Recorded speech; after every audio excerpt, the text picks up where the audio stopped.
Well, good morning, everybody. It is Dave and Bo. Today is Thursday, January the 9th, 2025. Good morning, Bo. And we're going to take a look out at the garden today. Those of you who may know that I'm in Southern California, you can see not too bad this morning, but kind of that smoky haze layer from the fire coming off of the foothills above Pasadena and Sierra Madre. Has been awful. Winds were incredible the other day, and I spent actually all day yesterday doing cleanup. So today the yard looks actually really good. At the end of the video, what I'll do is I will put in a quick video that I took right after the windstorms came through. It was absolutely insane. Probably in the top 3 wind events that I've really seen living here. So Bo and I are going to take out to the garden this morning, but the first thing I want to point out is that we did some work around the patio edge here. So we planted some pansies. The variety here is, it's not variety Bo. This is a Delta variety. So it's a little bit smaller than like Majestic Giant, but a little bit larger than the Crown varieties. But beautiful colors, and we also put in some Iceland poppies at the center. So the edges are pansies, and then the center is going to be the poppies. This is the champagne mix, so the stems are not straight like sparkling bubbles, but they are a little bit taller. So here also I planted on either side of that metal candle holder daffodil bulbs. I got all the bulbs planted last week as well. Cut back the society garlic. So it really was a busy week, even considering we had winds that really kind of ripped through here a few days later. You can definitely see all the daylilies and their growth. I can't wait for them to bloom this year. This was a little bit different variety of pansy, although you can't really see it too well. I haven't cleaned out this bed yet. And Bo is on top of the table there. So back here, everything got cleaned up. Again, the leucosium. Look at how great those blooms are. I mean, that's pretty awesome.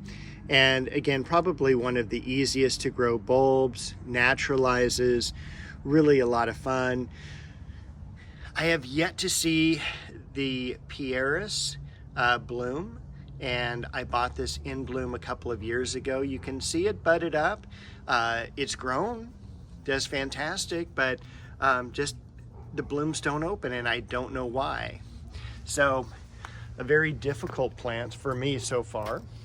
The juniper, I did prune that back a few weeks ago into the more globular shape. Back in the back, again, you can see the Shasta daisies all coming up. Can't really see that, but the Japanese maple, there's one back there, I promise. That finally lost all its leaves. I did buy a forsythia. I've always wanted a forsythia, and you can already start to see some of the yellow flowers emerging. That's going to be full bloom yellow. Again, I've always wanted one of those. Not quite sure where it's going to go, but I need to get it in the ground because I promised myself any new purchases would go almost immediately into the ground and be planted so that it doesn't go back into the side yard. Speaking of yellow flowers, this is oxalis. Even though it looks really beautiful, it is a weed, and it's something that's always been in the yard. I try to pull it out every single year. Comes out pretty easily, actually, but it always comes back, and quite honestly, kind of beautiful blooms this time of year, especially when things aren't normally blooming as much. We can see a little bit of the carex back here. We've got the orchid still surviving, Japanese maple. The solar lights did actually really well, and I brought in, because they are detachable, I did bring in a couple because the lights were flickering with the windstorm. And again, that's something that, you know, is kind of a good little trick to have, is the solar lighting. You can turn them off so that you can save the power, and, you know, not too bad for a little emergency light. That, of course, is Japanese maple shishigashira. Pomegranate. The back corner here also survived. Take a look at the pink clover ground cover. This is not anything that I've ever planted. It just either came in on a seed, or perhaps another plant that I planted had one of these in it. And it's just really, really cool. It is frost tender, so it's not good for really any place that freezes, because it will just turn into black mush. So more tropical temperate zones, I'm sure you could probably bring it inside into a greenhouse if you're in a colder zone.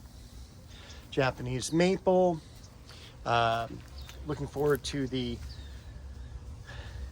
tulips, the naturalizing tulips that I planted over here.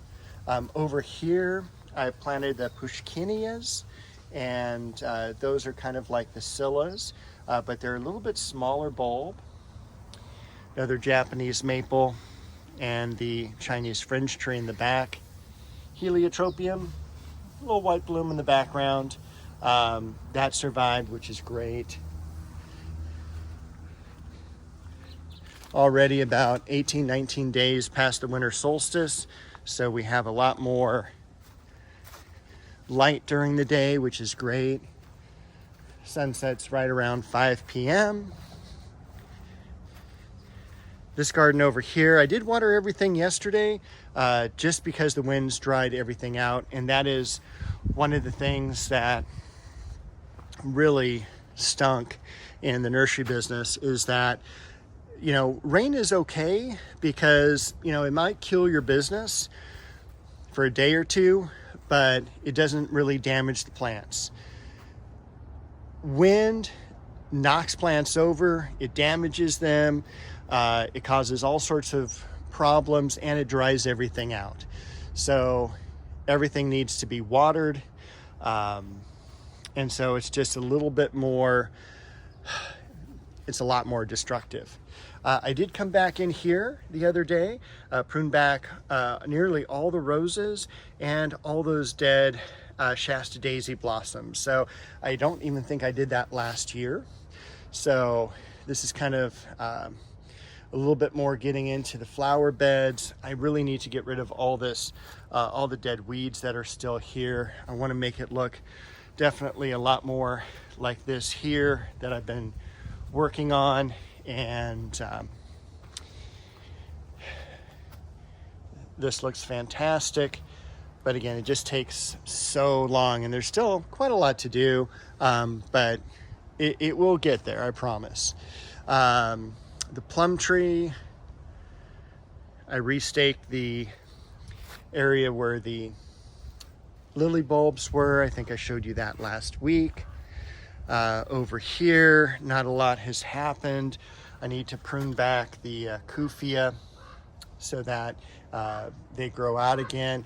This is 1 year growth on the plant. That is about maximum size. And last year, if you go back to those videos, or probably if you watch in the next few weeks, I'll cut them back again just to about 4 inches from the ground. And I mean, just almost always in bloom throughout the season when you watch through my videos. So I do have more roses to prune. January 9th, so we've still got a couple of weeks to get these pruned. I like to have everything dormant wise pruned by January 31st. So that is my goal, because we can actually have some pretty nice warm February weather. Ideally, I would love to prune everything at the same time, but there's just a little bit too much for that with everything else that I need to do. But everything, at least in this far bed, has been pruned rose-wise, except for that one, the 49er. We'll probably finish the apple in the next week or so. Macadamia will have to wait just about another week, just because of all the yard debris had to go into the barrels this week. So that, my friends, I think is everything for this week.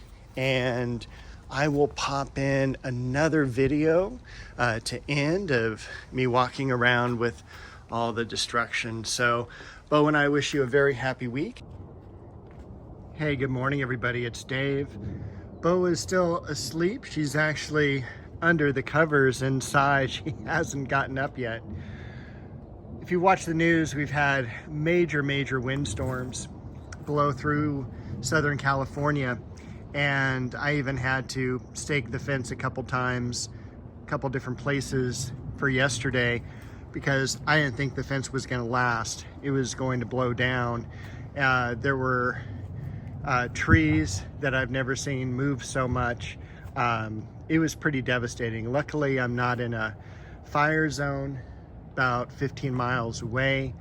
But I will tell you, I have lived in Southern California pretty much my entire life. And I have never seen winds blow through here like that before. It was nonstop, probably from maybe about 3 o'clock in the afternoon, and it lasted at least until 3 in the morning was the last time I remember hearing the wind howling through. Luckily, it looks like most of the fences survived. Some major branches came down. It was strong enough to knock over the umbrella there. You can see all the debris up here. And this was the cat's water dish this morning. So you can definitely see how much debris went through this area. My neighbors, you can already hear the blower going, cleaning up their yards. So that's what I'm going to be doing today.